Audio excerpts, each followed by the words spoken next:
आंनि हौवाया बिदेशआव खामानि मावनो होननानै थांदोंमोन दिनैसिम खौरां मोननाय जायाखै आरो लोगोफोरजोंबो गैया। माला थांनायमोन? 21 तारिखआव थांदोंमोन। 21 तारिख सहैनाया 21 तारिखआव सहैदों आरो थांनाया 19 तारिखआव गाखोनाय ओमफ्राय सहैनाया 21 तारिखआवमोन आरो। सहैखांनायनि उनाव फन हरखादोंमोन बियो? फन हरनाया बियो ट्रेनाव हरदोंमोन आरो ओमफ्राय सहैनानै फन हरनो मोनाखै आरो। ओमफ्राय दा लोगोफ्रा बुंहरदों आरो इदि जाबाय बाजै नोंसोर एसे बेब'स्था खालामदो होननानै बुंदोंमोन आरो।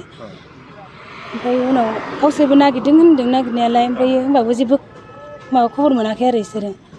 बबे जायगायाव खामानि मावनो थाङो? बेंगालराव। हजोंनो गोमानानै दङ? औ बेंगालराव थांनायावनो गोमानानै दङ आरो। मा नाम मोनदों?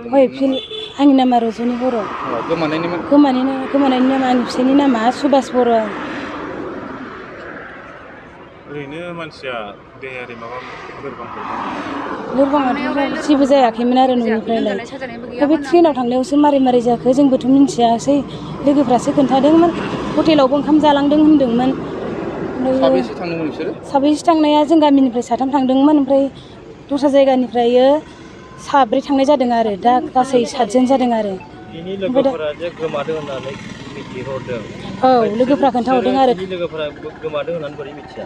बोरै मिथिया माने रुम मोनसेयावनो ज' थानायमोन नालाय ओमफ्रायो मोनानि समावथ' खारनायखौ बिसोरो आन्दाज मोनाखै होनदों। ओमफ्राय 1थासोआव जायखिजाया जोंनिसिम खोन्थाहरदों आरो। जे कम्पानियाव मावोमोन बेयाव खबर लाबाय? कम्पानियावबो मावहैजेननो मोनाखैना बिसोरो सौहैदोंल'मोन आरो बेयावनो बेबायदि घटना जादों आरो। सिगाङाव थांनो खाबायमोन नामा? सिगाङाव गुजरातआव थांदोंमोन ओमफ्राय बेंगालराव थांफेराखैमोन थांनायालाय। एबार फार्स्ट थांदोंमोन ना? औ। ओमफ्राय मा रायजो राजाखौ मा खावलायनो लुबैयो जाहाथे बिथांखौ? जाहाथे रायजो राजाफ्रा नुयोबा आंनि फिसाइखौ हमनानै दोननो थाखाय आं खावलायनाय जादों आरोना।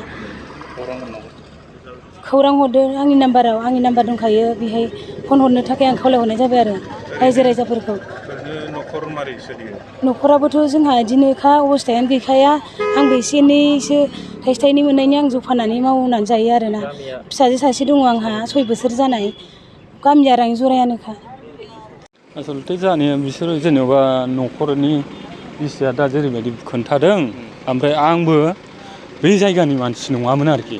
आं बेयाव थाहैयो ओमफ्राय दा बिसोर जायगायाव रावबो हेल्प होग्रा मानसि गैयैनि थाखाय आं खोनानानै गोसोखौ थानो हायैनि बिसोरजों जा एसे हायो हेल्प खालामनो ओंखारदों आरो। ओमफ्राय दा बेनिखायनो नोंसिनि मिडियाखौ जेनेबा लेंहरनाय जाबाय बेजों मिथिहोनाय जाबाय। बे सुबासआ आंखौ बिदा लिङोमोन आरोखि खिन्थु ओरैनो जेबो जाथि बंस'बो नङा आरोखि। लामानि आंखौ बिदा लिंनायखाय आंबो फंबाय बायदि मानिनानै लादों आरोखि बेखौ। ओमफ्राय दा खावलायनो साननाया बेखौनो सानदों आं माने बे सुबास बर'नि जानानै आं बिदा बायदि जानानै रायजो राजानिसिम मोनसे खावलायनो लुबैनाया बेनो जाहाथे सुबास बर'खौ जाहाथे अबेबा जायगायाव सोरबाफोर लोगो मोनोबा जाहाथे बे मानसिखौ हमनानै दोननानै जोंनिसिम खोन्थाहरो आरोखि। ओमफ्राय खोन्थानानै जोंनि मबाइल नाम्बार होगोन बे नाम्बाराव फन खालामहरथों आरोखि सोरबाफोर मोनोबा। बेखौनो रायजो राजानिसिम आर'ज गाबनाय थाबाय जाहाथे हागौमानि अननानै सोरबाफोर नुसनबायनानै जाहाथे नुयोबा मानसिखौ फटकबो होखानाय जाबाय। बे फटकजों जुदि सेम जायो ओमफ्राय बेनाव सोंनो हागोन मानसिखौबो। ओमफ्राय सोंनानै जुदि एडजास्ट जायोबा जास्ट मानसिखौ बेखौ हमनानै दोननानै जाहाथे हगारनांला आरो जै मोनबाय। ओमफ्राय बेंगालर मा जायगायाव दंमोन? मा जायगायाव दं बेखौ जोंबो मिथिजोबासै। लोगोफ्रा खोन्थाहरदोंमोन आंबो बावफिनबाय दा। बेसेबांसो बैसो जागोन बे मानसिया? 32 बोसोर जाबाय मानसिया। पुलिसनोथ' दा होथ'नाय जायाखैमोन। एसे इनफरमेसन होनाय जाबाय जास्ट माने खुनु केस सिस्टेमजों एप्रुभ खालामनाय जायाखै आरोखि। दा बेखायनो मानसिफोरनाव एसे साजेसन लाग्रोनो होननानै दा नोंसिनि मिडियाखौ खावलायग्रोनाय जाबाय। दिनैसिमाव मथा मथि बे मासनि 19 तारिखआव गाखोदों बियो। ओमफ्राय 21 तारिख मोनानि 1टा बाजियाव गोमादों होननानै बिनि लोगोफ्रा खोन्थाहरदों आरोखि। सहैनायनि बिसोरो साननि 3टा 2टासोआव सहैदों। ओमफ्राय रुमसिम सहैबाय।